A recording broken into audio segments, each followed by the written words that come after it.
There was a time when school gardens and livestock farms were as common in Ugandan schools as morning assemblies and chalk dust. These green spaces not only supplemented student meals but instilled values of self-reliance and hands-on agricultural skills.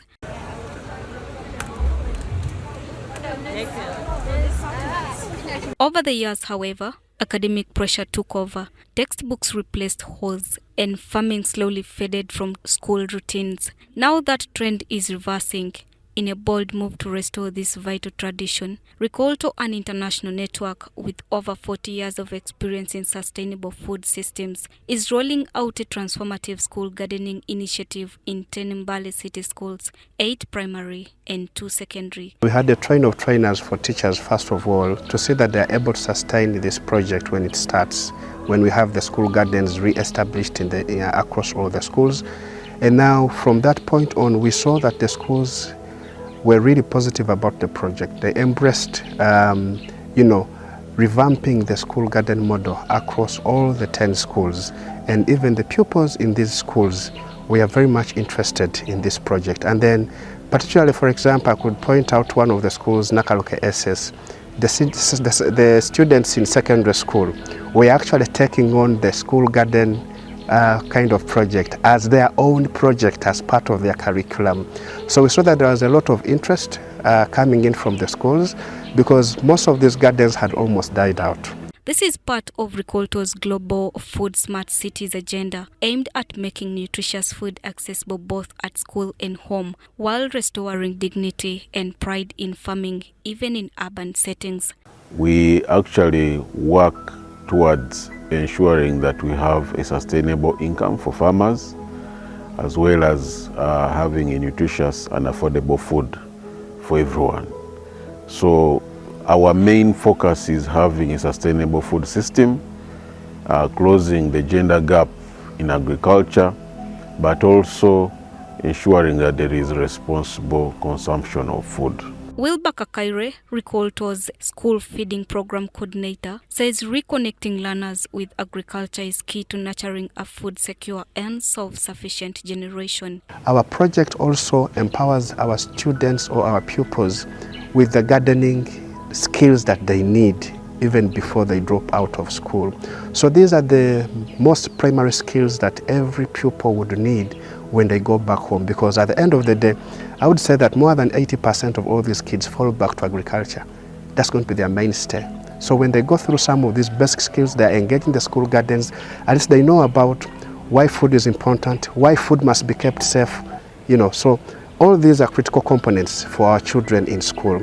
So at the end of the day, the fallback position becomes agriculture. To kickstart the program, RIKOLTO trained trainer teachers like Martha Ndiabahachi and Asperia K, who say the results are already promising. Most of these learners, they love these projects because it's part of relaxation. Like they love coming out of class to come and have some other skills as they rest their minds.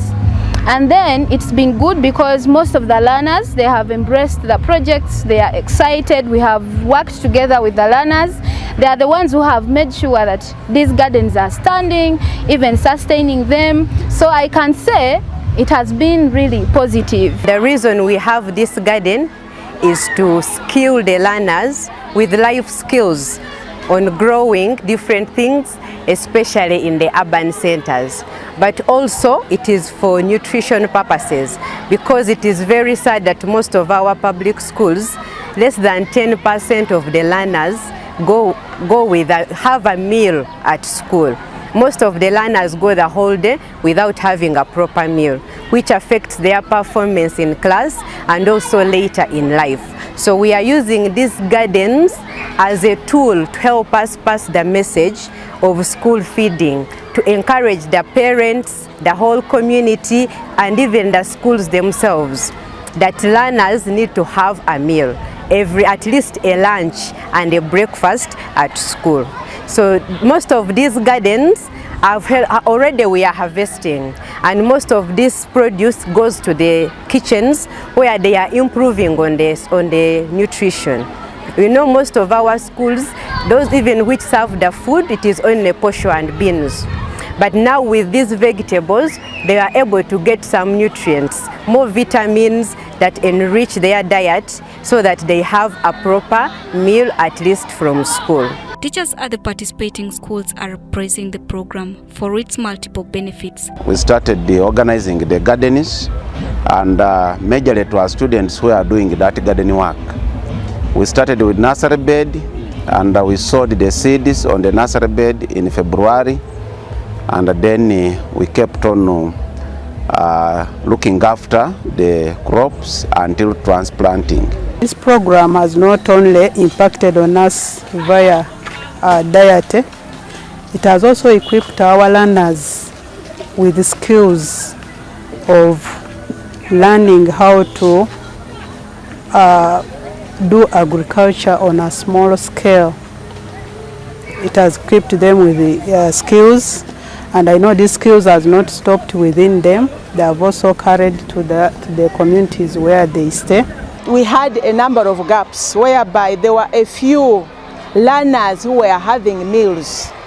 But in the event that RIKOLTO came on board, we have registered a number of achievements, one of which is that we have, this term in particular, we have received more, actually over 50 children that have joined us. Why have they done that? Parents, upon the report that North Road has embraced urban farming, it has been in position to, parents have been in position to bring a number of children on board in the way that children acquire skills, the skills of growing crops, farming in particular. We have tried to train these learners to acquire skills in urban farming, and indeed they have acquired a lot of skills in urban farming to use the locally available materials within their communities. The likes of the sacks, as you have seen, the old clothes, they have used them in order to do the gardening in schools. On top of that, these learners, they are going to be the ambassadors of urban farming in schools. We didn't know even the knowledge of this urban farming. So they came, they introduced it to us, and now we have embraced it, we are doing it. Currently, it has changed our lifestyle here, especially teachers and children and the community and the people of Gangama. We are really enjoying, because school feeding in children has been a problem. But now this has come to supplement and give us more knowledge, and the program is good. Children are eating with the help of these vegetables. These plants have helped us a lot. At lunch and Wednesdays and Fridays we have skuma to add it on to our dish. That helps a child to develop. It has iron, which helps in the formation of blood, vitamins and all. It has also helped people of outside the community, because they can also buy it and also prepare food at their homes. It is a source of food. It is a balanced diet. We get vegetables like skuma week, eggplants and spinach. Even us, we can practice at our homes. We plant, then we get money. It is a source of income. At Wambwa Primary School, head teacher Masaba Hassan says improved student diet have even encouraged parents to support school feeding efforts. And, these children started the feeding at school, and also us started this project and had our garden established like you have seen it. We have used whatever we harvest out of it to spice our greens, our beans, and children have picked a lot of interest in whatever they are being provided during lunchtime, and they continue to inform their parents about the change of the meal we are providing to them. I stay in Namatala, but from Namatala you find that greens are sold every day, and spending a lot to buy it, it is really costly. And remember, we buy almost every day. It happens to be so expensive that even parents sometimes squeeze, and you find that your parent is really spending much.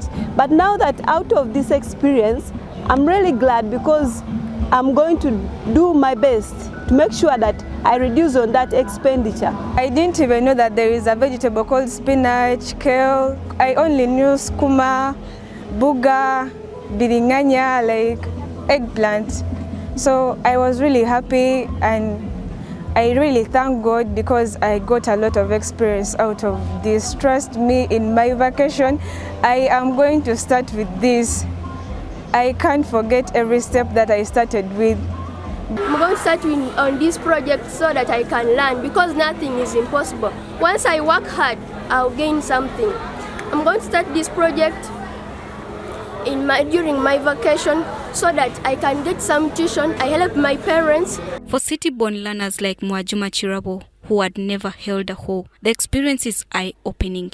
I learned some skills like how to prune the crops when they have many branches, to thin them when there are many in a hole of how they are growing.